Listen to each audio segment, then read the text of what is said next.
Hello and welcome to episode 275 of the Daily Fantasy Edge. My name is Adam Levitan. I'm one of the analysts here at DraftKings. I'm the father of the most beautiful beast in the world, Jerry. And today we have a big show. We have a massive announcement, one many of you have been waiting on since January. And we also have a very special guest. This young man is a repeat guest of the program. He's all over the place now. He's on Sirius. I've seen him on ESPN, I think. I've seen him all over the Action Network. Seen him talking about actionable stuff that we need, which we're going to talk about today. It is, of course, Chris Raybon. Chris, what's up? What's up, man? What's up, Adam? Thank you for the kind words on the intro. You did. I mean, you sold me too hard. I think, trying to keep it humble out here, but I'm happy to do the show with you, man. You're one of the people I looked up to when I first got in the industry. So excited to talk to you. Well, I appreciate it. Do I have that right? You're on Sirius, you're on ESPN, and you're on Action. Is that true? Yeah. So the ESPN show, it's no more. No. Yeah, but no, I'm sorry to bring up a sore subject. I didn't know. No, it's not sore at all. Like I was on ESPN. Like I'll be back if I want. But no, I'm on Sirius XM. I'm on Sirius XM Wednesday through Friday, 10 to 11 on Sirius XM Fantasy. That's channel 87. And yeah, I'm doing my thing on actionnetwork.com. You can check out all my rankings, articles, and stuff there. And of course, on fantasylabs.com, we'll be doing all the DFS breakdowns, the showdown slates, and all that for NFL this season. All right, cool. Yeah, I knew I saw you on ESPN. That's enough right there. We can say ESPN. We can still say ESPN's own Chris Raybon. All right. We get in, ESPN should say Chris Raybon. Why are we pumping them? They need to No, actually, you're not wrong. I agree with you. Okay. Before we get into it, though, Chris, I have to make the big announcement here. The Week 1 DFS Edge Listener League is live, and as if that's not exciting enough, we are coming firing out of the gate with the biggest tournament in the history of the Listener League. This is so absurd. It's a $10 buy-in, so up from $5 last year, but it's a $10 buy-in. 3-entry max, and the prize pool is $100,000 guaranteed. 100K prize pool in a listener league, and it's rake free. And this is undoubtedly, like, you can't even make an argument that this is not the best tournament on DraftKings. I wrote an article on DK Playbook about some game selection stuff. I didn't include this because I didn't want non-listeners to get wind of it, but we need to fill this because they'll hashtag make it smaller and not hashtag make it bigger if we don't fill it. And also, it's just embarrassing to myself and Al and Peter if we don't fill it. So let me reiterate that. $10 buy-in, 3-entry max, 100K prize pool, no rake. Chris, you fancy yourself somewhat of a game selection specialist. Have you ever heard of such a thing? Nah, man. I'm where? How can I? Am I allowed to get in it? Like, okay. I'm a listener. I mean, I don't know if people want me in there, but yeah, no. Anybody who listens is in. I'm in there. Don't worry. I'm not passing up on this. I'm in there too. Let me tell you how to get in. You go to DK Playbook. It's easier on the desktop, by the way. You go to DK Playbook. On the right side, there you find the logo for this podcast. You click on that logo. Then on the middle of the page, you find the link. It sounds way harder than it is. All you do is go to DK Playbook, find the logo for this podcast. You can't miss it. It's really easy. So get in there. Week 1, 100K prize pool, rake free, unfathomable. Okay. Don't embarrass us. That's my last word on that. Okay. What I wanted to have Chris on to talk about was this article that he wrote on Action about coaching tendencies.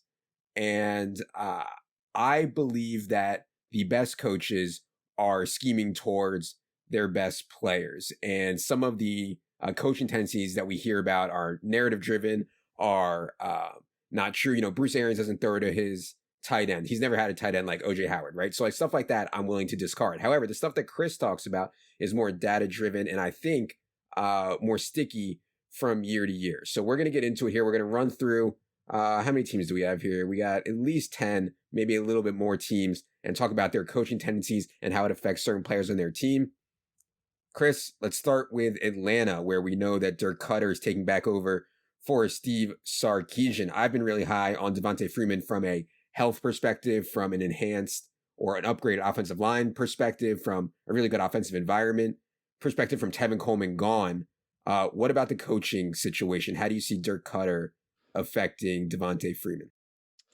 Well, Steve Sarkisian, obviously stumbled in a few areas with this offense, particularly last year. He essentially abandoned running the football when the Falcons were, in close and in scoring position. So if you look at, what they've done under the other 4 years that Dan Quinn was there, they run about 55% of the time on early downs inside the 10. And then, they just were, down in the 40s last year. So I think that's going to rebound. If you look at Cutter, he's been right at that same kind of rate that the Falcons have been on. His number one back, that's Dirk Cutters, has had a 78% share of all team running back TDs, when he's an offensive coordinator. So I think that bodes very well for Freeman because, in Dan Quinn's first 3 years with the Falcons, since he took over, which kind of coincide with, the rise of Freeman in the first place, they've averaged 14.7 rushing touchdowns per year in those first 3 years. And then they sunk to only 8 last year with Freeman out and, Coleman and Ito Smith. So I think you're going to see kind of a classic Freeman, not quite 2015 season, but his best season since 2015. Reports out of camp are, of course, I hate this. Always puff piece season. I've had enough of it, but there are certain things I pay attention to when, it's kind of affecting usage and what the coaches, what their perceptions are. And the perception of Freeman is that he's come back stronger. He did more to get in shape, and they're willing to lean on him for a larger workload than they have been with Coleman gone, because Coleman averaged as a number 2 back. This is not when he's starting, but as a number 2 back, around 11.1 touches per game. Ito Smith as the number 2 back, 8.9. So at least I would say give Freeman an extra 2 touches per game over what he's been doing these last couple of years. So that would put him, around 17, 18. Yeah, that's RB1 upside right there. Yeah, oh, for sure. And I actually think that Brian Hill has a chance to win that job over Ito Smith, so we'll see about that. But yeah, regardless, I think that we'll see an expanded role for Freeman. And I agree with you that he's actually good at the goal line, so I think they will use him there. Let's go to Chicago. One thing about forecasting for Chicago is Matt Nagy is extremely game plan specific. We see games where he's like, I'm going to get Tariq Cohen against linebackers, and we see other games where he says, I'm going to pound Jordan Howard, or this year it'll be David Montgomery or Mike Davis or whatever. How do we go about predicting on a week-to-week basis what Matt Nagy's going to do? Well, the first thing, because, obviously you're playing DFS or your fantasy league starts it, there's going to be injuries. So the first thing to know about Nagy is that he is highly injury sensitive, like probably the most injury sensitive coach I have seen. 32.6 pass attempts for Mitch Trubisky in the 11 games with Allen Robinson healthy, only 25 in the 3 games with Robinson out. Then in the 2 games that Trubisky missed, Tariq Cohen, 11 targets per game, 9.5 catches, 101 receiving yards. And that's not even including, what he's doing out of the backfield. So, your quarterback's out. Okay, I'm going to get, as you mentioned, I'm going to get a playmaker matched up on a linebacker, shorter throws, let them do work after the catch. My top wide receiver's out. I'm just going to sit on the football and rely on my defense. But when everyone's healthy, man, it could be good, because a lot of people don't realize this. Drew Brees, Patrick Mahomes, the only 2 quarterbacks last season with more 30-point fantasy games than Mitch Trubisky. So I think it's going to be a little up and down, depending on what kind of injuries they suffer as the season progresses. But for DFS, anytime they have a full complement of guys, and they've rested guys all preseason, Anthony Miller looks a little banged up, but Trey Burton looks like he's over his sports hernia. They added Cordell Patterson. It's another guy that can take a short pass to the house. Taylor Gabriel, Tariq Cohen being the others. A-Rob, age 26 season.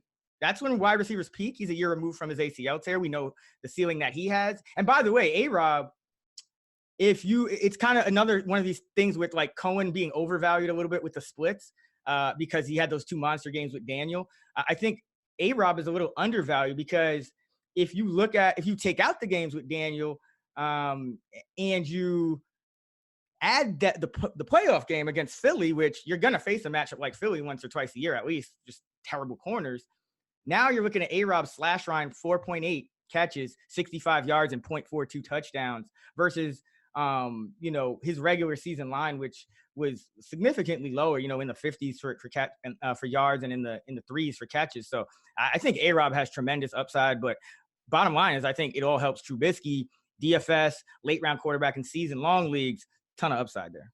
Yeah, totally agree. And we've seen, as you mentioned, these spike weeks for Mitch Trubisky where like he's won milli makers for people, and he does have some rushing equity too, which I think helps you have really big. Yeah, and I want to just talk about, before we move on, the running back situation, because I started out this offseason pretty, I just like, David Montgomery was going way too high for me. I mean, he was a top 50 fantasy pick for months now, and they had been saying, hey, this is going to be a 3-headed backfield. However, what it's starting to look like is they are going to use Cohen more as kind of like a chess piece of James White. You know, remember for the longest time in New England when James White would get like 1 or 0 or 2 carries a game?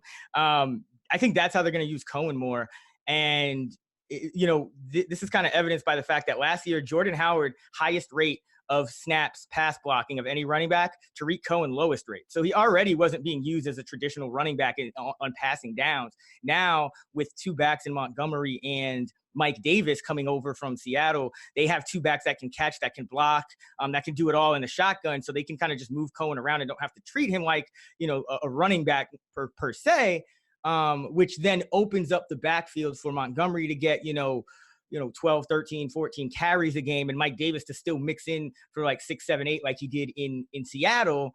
And Cohen, you know, maybe he'll get, you know, 2, 3, depending on the game. But I think that this backfield can kind of coexist with Montgomery, kind of returning, at least measuring up to his ADP. There's still not much ceiling there when you're taking this guy as high as you are, and there's still like 3 guys involved. But I'm no longer like, okay, he's not going to hit his ADP. I just think he's kind of going where he generally should now. Yeah. No, I have not taken any David Montgomery, and maybe that comes back to bite me, but we'll see. I also just think that Chicago is going to be a lot worse this year, just regression from their defense, and with Vic Fangio leaving and all that. So yeah. That's good though. That's perfect. For David Montgomery? No, for the offense. I mean, yeah. like I don't, because that could lead to a lot more Tariq Cohen snaps.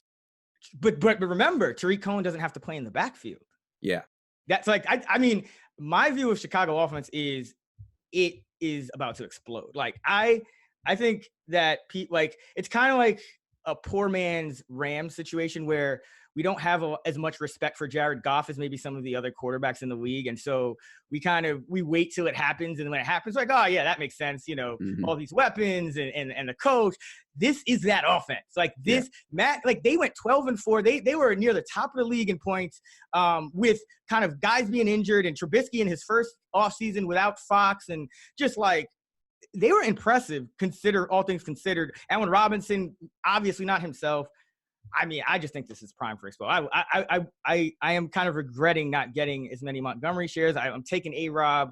I mean, heck, Taylor Gabriel might end up being like in the top 50 again, at least for like a stretch. Like, you know, that's how much I think of this offense right now. Yeah, I definitely agree with you on Allen Robinson and Trubisky for sure. Those are definitely 2 really strong targets. And we'll see them on national TV in the very first game of the year. Everybody's going to be watching it. It should be exciting.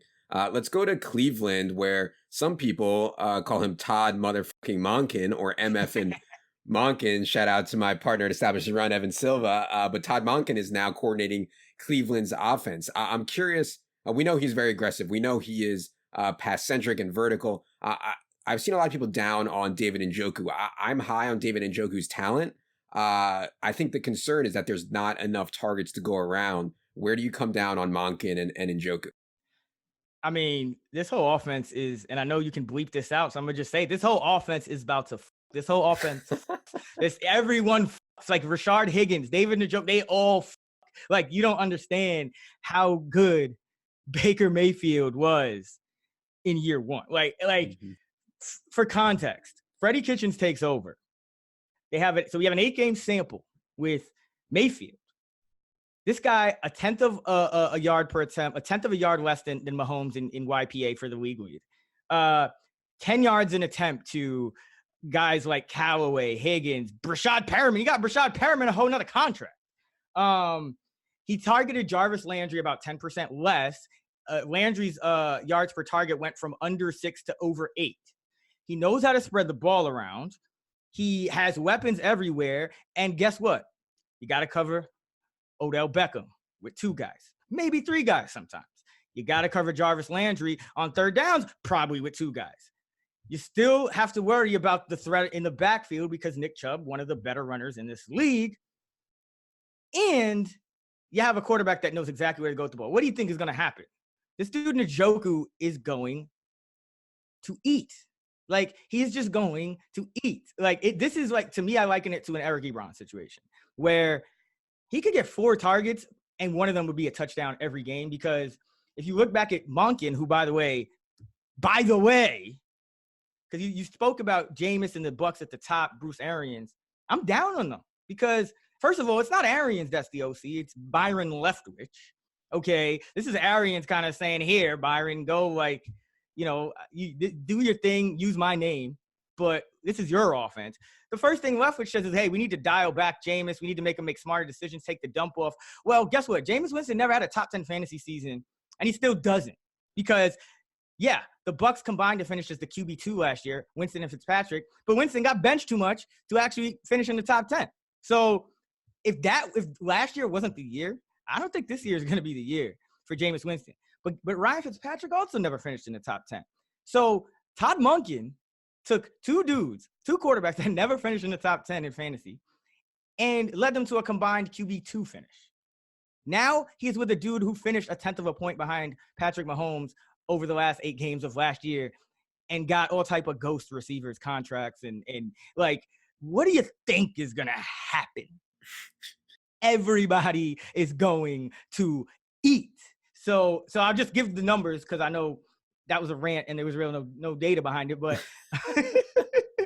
Todd Monken with the Bucks in his 3-year period where he was the OC, they ranked top 4 in tight end touchdowns each season. And then meanwhile, Kitchens, who's also, by the way, 7 years as a tight end coach with the Cardinals, and they used to be they would always kind of outperform their touchdown rate would always be in the top half of the league in terms of tight end touchdowns per catch. Top 6 Browns tight ends combined for a top 6 finish in touchdowns as well. So now you got a full season with Mayfield. You got another offseason for Njoku because it takes tight ends time to develop. Let's remember that. I mean, he has Eric Ebron potential in the fact that you can't cover him like he's anything more than a third option, and he's an athletic beast, and his quarterback knows how to throw touchdowns, and his coordinators know how to get him for him. So I love him. Yeah, I love it. I love Cleveland too. I think that it's hard to see anyone stopping their offense. I totally agree with you. Love Baker, love Chubb. And yeah, it's an interesting because I don't think Njoku is going to be owned very much in week 1 against the Titans. And you make a good case for him as at least a touchdown, multi-touchdown threat. Okay, this next one I want to ask you about, very important from coaching tendency perspective, because, man, when Theo Riddick got cut, I was like, it's about to be the carry-on show. He's going to get 60, 70% of the early down work, and he's going to get all the pass down work. The preseason has made me a bit cooler on Kerryon Johnson, not because of his talent, because he's an awesome player. I'm pretty convinced of that, but because Matt Patricia may just be a total donkey and try to save Kerryon for December or January, like he said last year.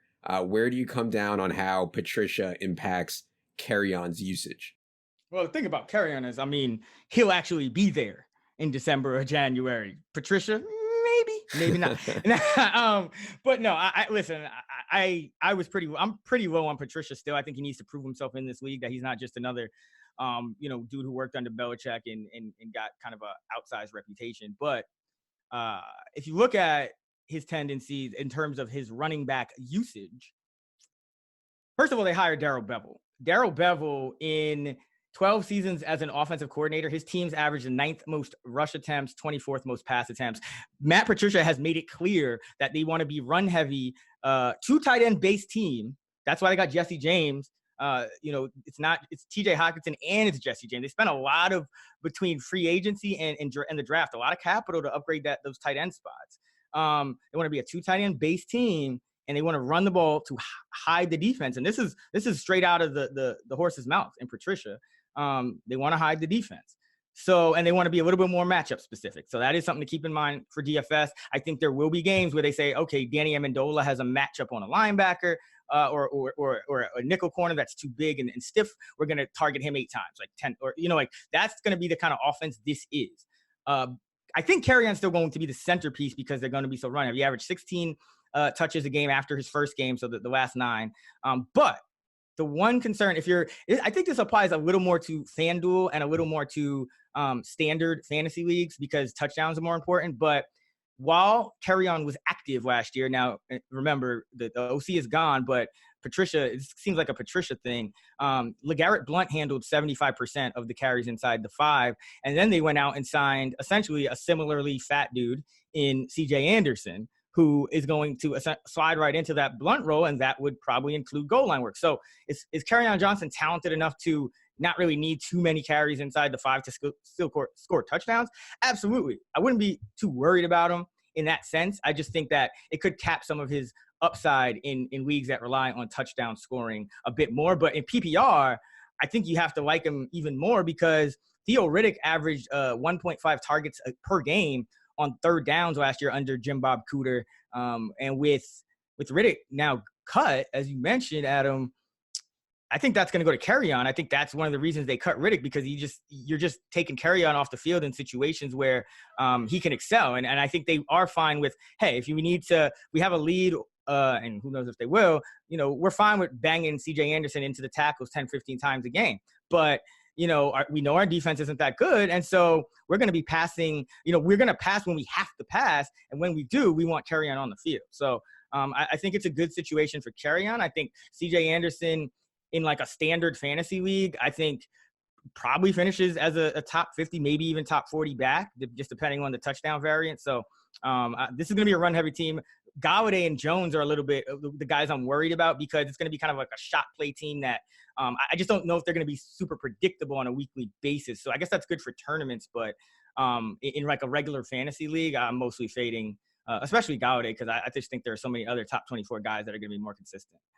All right, let's skip a couple here and go to Jacksonville because I may be too excited about Leonard Fournette. You may need to calm me down here, Chris. The way that Leonard Fournette was used in the preseason, and really the way he was used in the preseason last year before all the injuries and kind of his head got away from him, Leonard Fournette can be a 3-down plus goal line back. I know it doesn't seem like it because his body is so big and powerful, but I actually think he's pretty good in the pass game. And under new OC John DeFilippo, he enjoys featuring running backs in the pass game. What do you have on Lenny Fournette? Am I too excited about Lenny Fournette possibly touching the ball 20, 25 times? Starting week 1, he's only 6,100 against the Chiefs.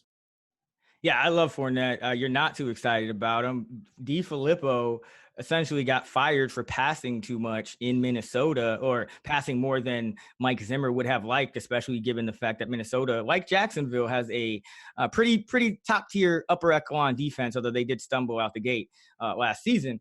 And if you look at the downfall of the Jaguars last year, and they have made clear in the past, we are hiding Bortles. We are trying to hide Blake Bortles.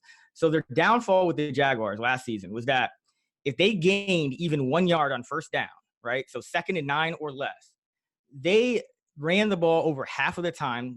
That's a lot. That's super predictable. If you're an opposing defense, you essentially say, hey, like they're probably going to run. So even in 2nd and longs, they're running.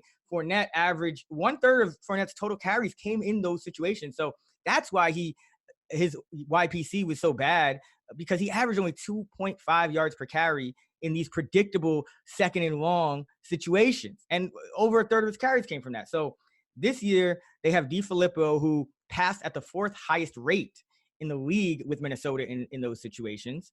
And that's despite having capable guys like, Latavius Murray or Dalvin Cook. Now, the O-line wasn't good. So it just shows that DeFilippo is going to play to his personnel strengths. And I think with Foles, they're not going to want to hide the quarterback anymore. He doesn't turn the ball over nearly as much as Bortles. So I think this is really good news for Fournette. I think it's excellent news for D.D. Westbrook, who averaged over 4 catches per game last year and has an outside shot at perhaps getting to 5, because this team is going – you can't think of them as this run-heavy team anymore. You got to just kind of reset and think of them as a team that's going to play balanced football.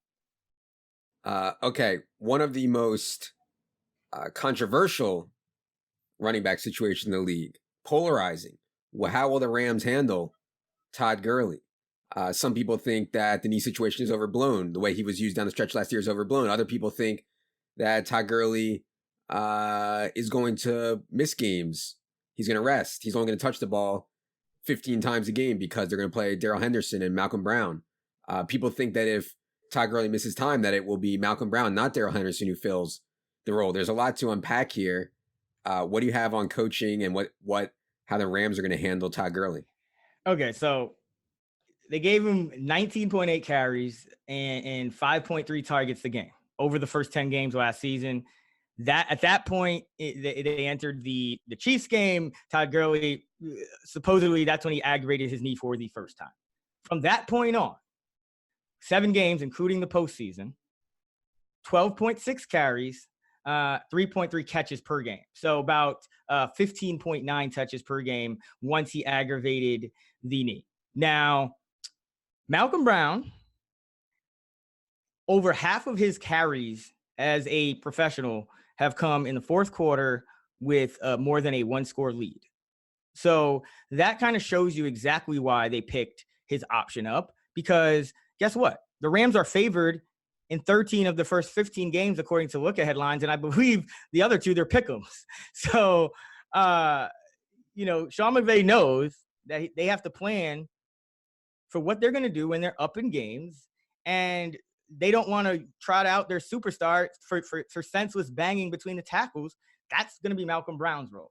Now, I think the real interesting part that people aren't quite understanding is how what's going to happen with Henderson, and then how does this all come together to get us to a kind of usage projection for Gurley and for Henderson as well. Henderson was drafted because he can play in the shotgun. A lot of people don't know this, but Todd Gurley is not good in the shotgun. 2.8 yards per carry over his 2 years with McVay out of shotgun formations. That won't cut it. That's why McVay didn't play a lot of shotgun over these last 2 years.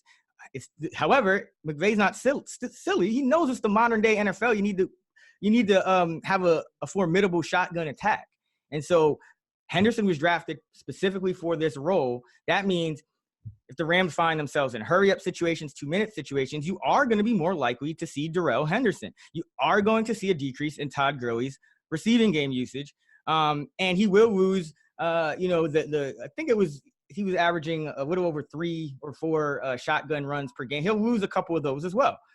So all in all, they're talking about Henderson in kind of a Chris Thompson role, insert name here, Tariq Cohen, Nyheim Hines from last year, not this year because he's going to suck, but all of those type of guys, you should see about 8 to 12 touches on a weekly basis from Darrell Henderson if he's going to kind of play in the shotgun role, and we project a little bit of an increase in shotgun snaps because now they have somebody that can do it. And then Brown is just he'll probably get a few more carries than in the past when, they're non-high leverage situations, leads in the fourth quarter, maybe even the third quarter, just kind of maybe an early down breather for Gurley here and there. They've said about 60% is where they want to see Gurley snaps at. So I actually do have him projected right around 15 touches per game, and that he averaged 16 once he got hurt, and they made a couple of mistakes there because every time he had a couple of 30 touch games or close to it, kind of inflating that 16 average once he first got hurt. And every time he had a lot of touches, the next game he came out and he wasn't effective, and it took him longer to recover. So I do think that they are going to make a concerted effort to kind of keep him in that 15 touch range, because it's about recovery. It's about, we don't want to give this guy 25 touches and now he's not as effective as he was for 3 weeks, for another 3 weeks. So I think you're going to see around 50 touches for him, around 9 or 10 per game for Henderson, and you're going to see Brown mix in for a handful every game, some games more than other, just depending on the script. Yeah, I think that's a fair take, and that would be the take that I have as well. It should be interesting though, man. I mean, everybody has such a different wild takes on Todd Gurley's situation. Okay, now it's time to tell you guys about Upstart. As most of us have found out the hard way, getting into debt is easy. Getting out of it is hard, especially if your FICO score isn't great. Thankfully, there's now Upstart.com, the revolutionary lending platform that knows you're more than just your credit score and offers smarter interest rates to help you pay off high interest credit card debt. Upstart goes beyond traditional FICO score when assessing your credit worthiness. They actually reward you based on your education and job history in the form of smarter interest rate. Upstart believes you're more than just your credit score. They believe in you and they understand that. They make it fast, simple, and easy to check your rate in just a few minutes without affecting your credit score. The best part, once the loan is approved, most people get their funds the very next business day. Over 200,000 people have used Upstart to pay off credit cards, student loans, fund their wedding, or to make a large purchase. Free yourself from the burden of high credit card debt by consolidating everything into one monthly payment with Upstart. See why Upstart is ranked number 1 in their category with over 300 businesses on Trustpilot, and hurry to upstart.com/edge to find out how low your Upstart rate is. Checking your rate only takes a few minutes and won't affect your credit. That's upstart.com/edge. All right, Chris, we are not in debt because we understand coaching tendencies. Let's move to the Minnesota Vikings here. I think one of the most popular plays in week 1, if not the most popular play, is going to be Dalvin Cook at home, 6K against the Falcons. Gary Kubiak coming there is a major upgrade, I think, for Dalvin Cook in scheme and in coaching tendencies. Do you agree on Kubiak-Cook situation? Yeah, with the caveat that I think, I know one of your listeners had a question that we'll probably get to a little later about, kind of coaches and, rationality. I don't know how rational Mike Zimmer is for firing a dude that quote unquote passed too much with the O-line that they couldn't really run behind. So, there's always that kind of element. But with Kubiak and Kevin Stefanski, of course, who took over the last 3 games once DeFilippo got fired, is still there and actually has the title of OC, will call the plays. Kubiak more of an assistant. But they'll run a Kubiak offense. That is good news for Dalvin Cook. You probably see his carries go up a little bit and his targets, his work in the passing game kind of stay static or decrease because, 18 carries, 3.3 targets per game 18 touches and 3.3 targets, 2.8 catches per game under Stefanski, but 10.9, 4.9 targets and 4 catches under DeFilippo. So Cook was catching 4 balls a game. That'll probably drop into somewhere in the 3 range, but the carries went up by 4. And I think you'll see it stay at 15 or higher week in and week out. So overall, I think the total touches for Cook should increase. And if you do get into negative game script and you are behind, Cook would still be the pass down back over Alexander Madison, the rookie, who will kind of slot into somewhat of a Latavius Murray role, even in year 1. They love him. So, I mean, that's not a tendency. It's just something the coaches have said over and over. So, he's going to get on the field. And so I think Cook he's got like a ton of upside in multiple facets. This is great news for him. And also underrated, great news. Kubiak's hire is great news for Stephon Diggs and Adam Thielen, because this team is probably going to pass less. And these are guys that they commanded a super high share, over 25% or more each target share last year. That is almost unheard of when 2 receivers do that. It's like AB and Juju territory last year. And that was going to go down because they're not going to pass the ball as much. But Kubiak, and they've been talking about, they're going to use a lot more of these jet sweeps, these wide receiver carries that we've seen kind of blow up. Sean McVay, Brandon Cooks and Robert Woods essentially added like a game of RB1 value just off, their carries over the course of the season, because they each, I think, scored a touchdown, had like 60 to 90 yards rushing over the course of the season. So you're going to see more of that out of Thielen and Diggs, which is good news to kind of help them recoup some of that lost target volume. Another guy who I think is interesting in week 1 is Evan Ingram at 4,800, given all the injuries to the New York Giants. Let's go through these last 3 quickly here. We have Chris, but I do want to get your take on Evan Ingram because Mike Shula, Pat Shurmur, what is your take on their tight end usage? So in the first year under Shula and Shurmur, Ingram's target depth dropped from 8.8 to 5.8, and 5.5 in games without Odell Beckham. His yard per catch, he was going to, he was averaging about 9, he was averaging about over half of his yardage, essentially, after the catch.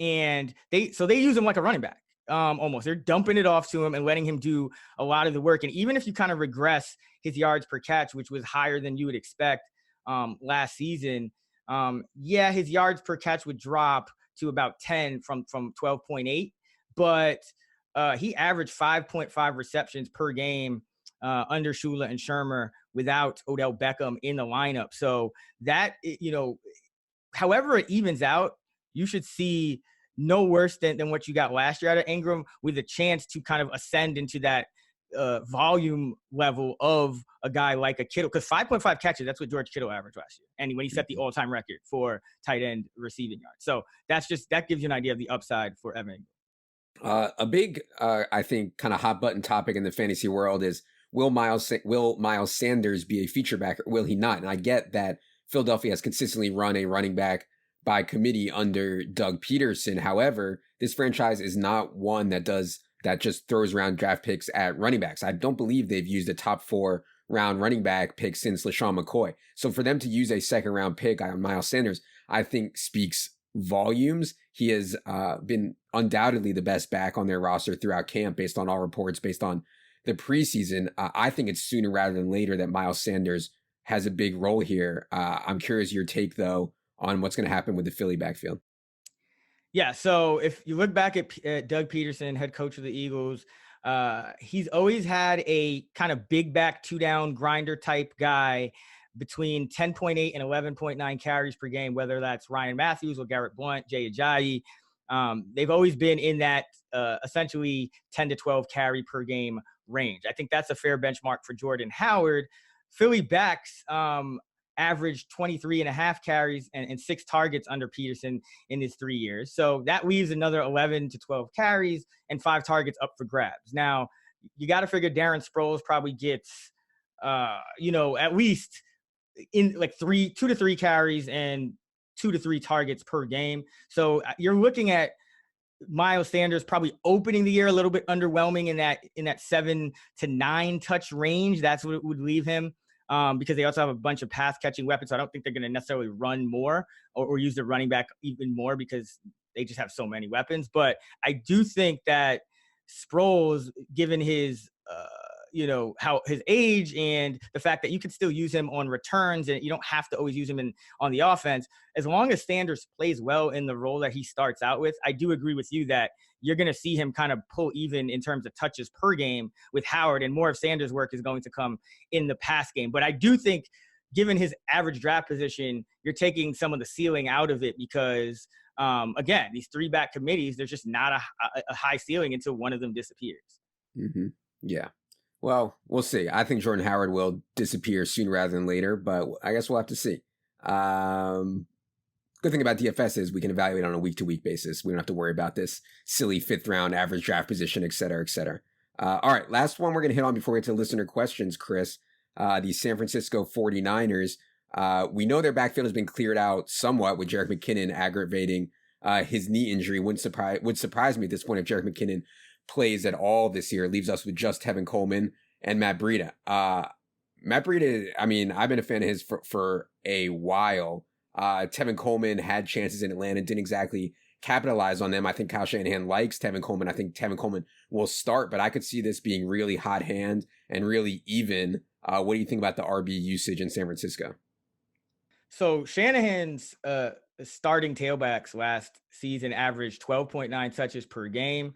But in Atlanta, that was 18.7 per game. And as well as year one in San Francisco, that includes Carlos Hyde. So there is kind of a range of outcomes here, but you got to figure with Breida and Coleman in the lineup that this is going to be essentially a near even split, because I went back and checked, even in games, in the last 6 games that Breida was not the starter, that he was the number 2 back, most of those coming with Carlos Hyde near the end of Breida's rookie season.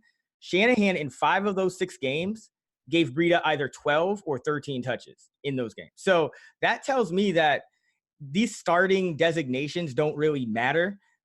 He wants to involve Breida in his game plan, and they obviously like Coleman because he had him in Atlanta. He went out and gave him money in the free agency market. So I think the way it's going to work is if you look at what they're both good at. He has an outside zone scheme. 59% of the runs came from under center, and Tevin Coleman, 4.7 yards per carry under center in his career, only 2.9 from the shotgun. So this is a little like the Todd Gurley situation, where some guys, they're just better when they can kind of get that head start and get the handoff rather than shotgun. It's a little different setup, the way you're running and the way your vision works, taking a handoff there. So Matt Breida, on the other hand, he excels in all facets. He's also, Shanahan has asked Breida to block a lot less when he's been in the game than he has Coleman.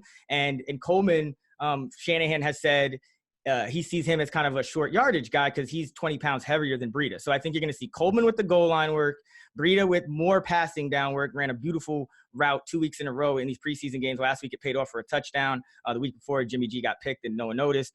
But I think you're going to see a lot of passing game usage for Breida, and the carries split nearly evenly with Coleman getting more goal line work. But I think in games where the 49ers project to be in like more shootout type situations, I would lean Breida.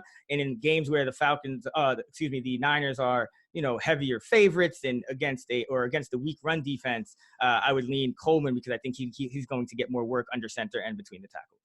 Mm-hmm. Yeah, certainly could see a shootout in week 1 between the 49ers and the Bucs down in Tampa. All right, let's move to some listener questions here. The people had a lot of questions for you, Chris. They need to know.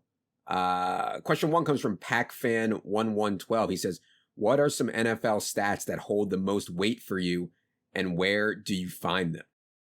So I'll just go ahead and give Pro Football Reference a shout out. It doesn't get shouted out enough, but I use it for pretty much everything. They have this thing called the Play Index, which you can split by game, by play, by season, by drive, by anything. So I use that a ton to like split everything into whatever kind of sample size I need. I use Pro Football Focus a lot, but in terms of the actual stats for me, it's split into 2 categories. It's rate stats that I'm going to use more of a data-driven model-based approach, where I like, depending on a player's sample size, and Danny Tachito, I believe he has a site called Intentional Grounding, does a lot of great work on this, where you're essentially looking for a base rate and how, depending on a sample size, how much does it tell us luck versus skill? So like things like, yards per target and per catch and per carry and all those kind of stats, completion rate. I am kind of using a model based on how much have we already seen about the player. If he has 100, let's say, targets, or has run 100 routes, it's a lot different than him having, 500 routes in his career. You're going to be a lot more confident in the latter's prediction in terms of rate stats. But my most important stats are usage. It's all these things we've talked about in the coaching tendencies. It's how many targets, how many catches, how many carries are players getting, dependent on the situation, the scheme, the supporting cast, and the coaching staff around him. And how does that influence my projection for this player in this season and in this game? I believe that's a lot more important because you could regress essentially efficiency stats to a baseline and just kind of focus on usage, and you're going to have pretty accurate projections as long as your usage projections are accurate. So I spend a lot more time manually adjusting, researching usage, again, targets, catches, and routes run. That's a big one. Snaps, time spent pass blocking for a running back or tight end versus running those routes, and then carries in different situations, like inside and those are arbitrary, inside 5 and 10, but just carries in scoring position. Target depth on the field for receivers is another important one. Just how are these players used? How does that align or not align with their strengths and their weaknesses? And then how does that impact the projection? Because again, I think the rate stats, like people will say, oh, well, I think he's going to do really good. Well, what are you going to do? Like yard per carry takes 2,000 carries to stabilize, to get even half skill, half luck. So what are you going to do? Bump this guy's yards per carry up? That's just going to screw up your projection. You have to just nail your usage projections. Yeah, no, couldn't agree more. And yeah, air yards, I think is something that combines targets and depth of target, as you said. And yeah, all that stuff is pretty much all I talk about. I've said on here so many times that once I start trying to evaluate talent, I think is where you get into big trouble when you're playing on DK. Yeah, and I just I should have mentioned it more explicitly, but market share data. So like the percentage of carries, of targets, of routes, all those percentages tend to be a little bit more predictive, especially when teams are like changing, players or situations or whatnot. You can kind of look at those as a baseline and then adjust from there rather than using the raw numbers. Because if a team, like let's say, goes from run heavy to pass heavy or something, you don't have a good idea, and using them relative. So it's like if, let's say DD Westbrook catches 20% of the balls in Jacksonville, he caught 20% of the balls while he was on the field. That is a little more useful now when you're projecting, okay, there's going to be an increase in pass attempts than just going off his raw target or his raw reception numbers. Yeah. Oh yeah. Projecting run pass split and how many plays there will be in a game is huge. Okay. Let's go to Coach Leaves. He says Raybon is the king of correlation. I think that he must remember you from that episode that we did like 2 years ago or 3 years ago about correlation. But anyways, he says, ask him, with such a high percentage of lineups being stacks and GPPs, are there ways we can correlate but still be different from the field? In other words, everybody is stacking now. Everybody is game stacking. Can we still have correlated lineups without being duplicated across so many other people are doing? I think one of the underrated ways to go about it, and this sounds like a person that's entering multiple lineups, which most people do in GPP. So I'm going to assume that, people are doing that. I would say anti-correlate your lineups, right? So if there are situations where, let's say, let's say there are, like a Jameis, let's say of the Bucks 49ers, like you don't have to like pick a side, like, okay, I think the Bucks are going to blow them out, or I think the 49ers are going to win, or I think, like, you could have the Bucks, you could have the 49ers offenses in, and you could even have some contrarian lineups where you have like the 49ers defense, because let's remember how much Jameis Winston turns the ball over. You know what I mean? And like, you can kind of take situations and correlate your portfolio rather than try to just correlate within these games. So another example is just, a lot of things I like to do. I've talked a lot about the quarterback running back stacks before. Like when an offense blows up, you're usually seeing multiple touchdowns out of the running back and 3+ touchdowns out of the quarterback, right? So people are starting to catch on to that. I still think it's a little bit underlooked compared to straight up quarterback pass catcher stacks. But a way that I like to go about it to get a little bit of differentiation is make in my portfolio maybe 10 lineups with that quarterback with the running back, but then another 10 with just the quarterback and another 10 with just the running back. And now you have correlation where you're accounting for these multiple scenarios, but you're not necessarily doing it in such a way where you're just putting guys in the same lineup. And that's what I think a lot of more elementary stackers are still doing. So that's a way I would look on it. And then there's just, certain positions like,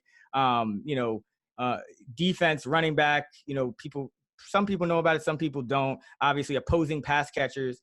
And another thing I like to do to get differentiation, the last thing is cheaper guys. Like, why I don't need to pay. The whole point of correlation is that I am getting value. Like, I don't need to pay necessarily for like, trying to think of a good example. Let's say Matt Ryan is, Matt Ryan, Julio Jones stack. Give me like a Jimmy Garoppolo, Marquise Goodwin or something like, I want to get benefit from the correlation with the roster spots that are hardest to fill, which is that last wide receiver that's going to be your cheapest. That's where I want to benefit from the correlation. I don't want to pay up necessarily because I'm getting that value, whether, Ben Roethlisberger goes off or not. Juju's probably going to have a good game. Whether Kirk Cousins goes off or not, like Adam Thielen is going to probably have a good game. So I don't need to pay for these expensive stacks. I want the ones where it's correlated. It's truly correlated. Like if this quarterback doesn't go off, it's probably the line's probably going to sink. But if it does, I'm going to have a stack that hardly anyone has, and I'm getting a ton of value, and I can still it's a lot easier to pick studs, and they're going to go off regardless. Mm-hmm. Yeah, I think that's a good point. Okay, Tim Parker, we mentioned this earlier. He says, with which team should we beware the assumption of rational coaching? I mentioned that I was worried about Matt Patricia. Sounds like you are as well. We saw Mike McCarthy do some very odd things in Green Bay for a long time. Sounds like you're not a big fan of Mike Zimmer. Anybody else that we should be aware of that are not coaching rationally? Yeah, and this is it's kind of a tough line to toe, but I think Matt LaFleur worries me a little bit because Mhm. they're going to try to shorten Rodgers' time to throw. He struggled, completed like 50% of his passes when he held the ball. I think it was longer than 2.5 seconds. So, Marcus Mariota actually tied his career high last year in yards per attempt, but his touchdown continued to regress. And Rodgers is coming off a year where he posted his lowest touchdown rate in ages, and I just worry that if you try to kind of coach him out of those off script plays that, because Rodgers already tested the limits of this touchdown interception thing. I mean, 25 touchdowns, 2 picks last year, and he was like, meh. As like a quarterback, is like in terms of winning, in terms of his upside on a weekly basis, his consistency. So I just worry that Matt LaFleur might lead to not necessarily the greatest season for Rodgers. I think Aaron Jones will actually be the beneficiary of LaFleur's scheme. And I think Rich Scangarello in Denver, and this is not necessarily his fault. A lot of times it's like organizational. Like with the Giants, John Mara has a lot more of an impact than like we realize versus like Shermer and Gettleman and all these guys. But I think that John Elway, there was a quote that said, hey, the Broncos are now, they can finally use the 50-50 split between Royce Freeman and Philip Lindsay that they envisioned last year. Well, that's a funny quote to come out this offseason, given that they have an entirely new coaching staff. So who's really calling the shots in Denver? It's obviously not Scangarello, the offensive coordinator, because he didn't envision anything. He wasn't on the damn team, right? So you have that. Now, Scangarello is a guy, Kyle Shanahan offense. He spent the last couple of years as the quarterback's coach there. He likes to run play action. Well, they shoehorned Joe Flacco into the situation, just like they tried to sell us on Case Keenum, who wasn't that good. Joe Flacco happens to be the worst play action passer in the NFL for the last half decade.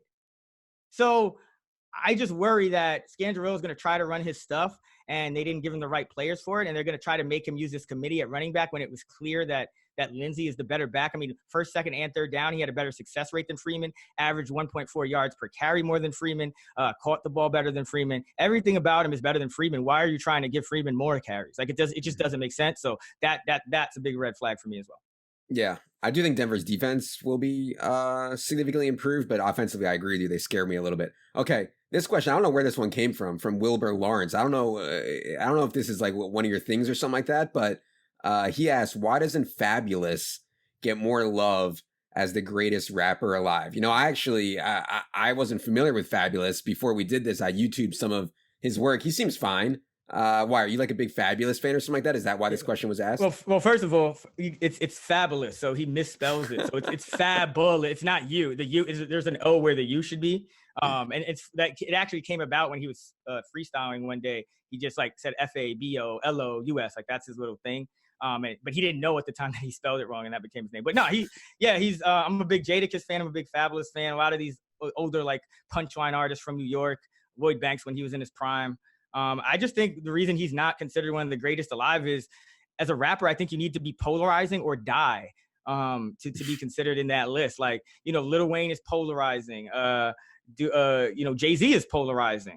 Nas, not quite as polarizing, and that's why I think Jay-Z gets a lot more love. I mean, I like Jay-Z more, and then you have the guys like Biggie, Pun, Big L, who are considered on that, Tupac, who are considered at that level. They all died. So, I think those are the two kind of roads to Eminem polarizing, Lil Wayne polarizing. So even Drake, if you consider, if that's who you like, polarizing. So I think those are the two routes. And Fab has kind of just been consistently lyrically nice, and but nothing really to emotionally connect with, the masses. Yeah. So you're saying that he should die, that he should kill himself or get murdered or something like that? Not suicide. We haven't tested that one yet. So I Okay. don't want anyone ever doing that. Like, that's a horrible thing to even joke about. So no, but have you heard this rapper Lil Dicky? And I'm gonna say this because I actually went to college with a bunch of guys that he grew up with, so I actually am somewhat familiar with Lil Dicky, and I don't know about his rapping at all, but he's funny, man. Like, some of his early videos on YouTube are really, really funny. I mean, I'll just tell the listeners out there, if y'all are not familiar with Lil Dicky, YouTube the video Pillow Talk. That's a really good one. YouTube his Tim Westwood freestyle. That's a really good one. Save That Money featuring Young Thug, another one of my favorite artists. That's a really good one. And then the Chris Brown one, the single, like I woke up in Chris Brown's. Yeah, like yo, I'm the guy who put all my friends onto Little Dicky, so I'm with you. Okay, good. Yeah, I would also recommend Ex-Boyfriend and yeah, there's a couple others. You just go down the rabbit hole. It's so good. All right, last one we're going to do today, Chris. I don't know how we can top that question. However, this is from H.J. Adams. He says, which team's offensive or defensive units do you expect a dramatic difference, improvement, or decline from last year that we may be able to take advantage of early in the DFS season? In other words, teams who are just going to come flying out of the gate or really suffer out of the gate after doing the opposite last year. You mentioned you thought the Bears would blow up. I think that is a good one. I think Denver's defense will be very good. I think Chicago's defense has a chance to regress pretty sharply. What else do you got? I think the 49ers, Jimmy Garoppolo, he's a polarizing quarterback in himself. I think that this team, Garoppolo has never had a healthy complement of weapons the way he has it now with Kittle and Goodwin still healthy. Like he was throwing to like nobody before. So I think that, this is a team that's going to come flying out of the gate. They have the Bucks in week 1. So that's always a nice opponent to start off. I think on the other hand, I think the Bucks might come out a little bit slow. Like I really I think last year under Todd Monken was like the max for them. Like if it didn't happen for Jameis last year, I think now you're going to kind of get into that. Let's make sure he doesn't throw all these picks again. And you're going to take away some of what made him good in fantasy. Now, maybe they win more games or become a better team because they're hiding their defense better, but I don't think it's going to translate to fantasy for Winston. I think it's just the benefit of the Bucks is that you have this consolidated target share, it seems like, between Evans, Godwin, and OJ Howard. So that's a couple. I think the Jets could stumble out of the gate because we're hearing that Robbie Anderson is sidelined with a calf injury, and like this guy was outside the top 60, first of all, for the first 10 weeks of last season. Not a guy that, like, even in turn, he's just so tough to predict. So unless he's like cheap, like he needs to have a couple of bad weeks to get cheap for me to even want to touch him. But I think that Adam Gase has said, hey, I want to run up tempo, but in Miami, this was the slowest team in the league 2 to 3 years in that he was coaching them. They finished last in plays per game on offense. He said, hey, we shortened the game on purpose because we felt like we didn't have the personnel, and that's how we thought we could win. Well, if you have no Robbie Anderson, Quincy Enunwa struggled on the outside last year, became the bubble screen guy. They have Crowder, who's underneath guy. They have Bell, who's a guy you're going to dump it off to. And Herndon, the tight end, who can work in the intermediate area of the field, is suspended for 4 games. So Gase might actually, dial it back for these, until Anderson is healthy, if not Herndon is back. So I worry about the Jets stumbling out the gate as well. Cool. All right. Chris has said it all. He came firing out of the gate today. Chris, tell the people where they can find you. Twitter, Instagram, I don't know where you are. YouTube, where are you? Come find me. I'm in Harlem, New York City, man. Come to these streets. Now, I'm just kidding.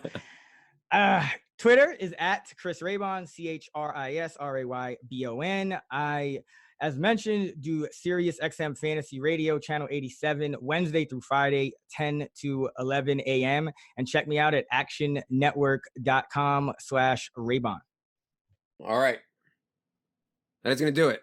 Next week, we'll be back with a solo pod. We'll be back with a 3-man pod as we get set for week 1.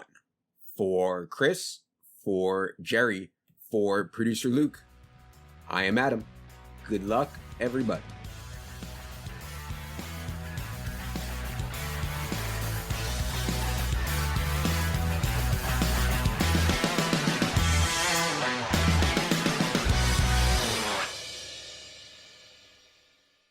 We are promoters at DraftKings and also avid fans. Our usernames are Adam Levitan, Al Smizzle, and CSU Ram 88. We may sometimes play on our personal accounts in the games that we offer advice on. Although we have expressed our personal view on the games and strategies in this podcast, they do not necessarily reflect the views of DraftKings, and we also may deploy different players and strategies than what we recommended in this podcast.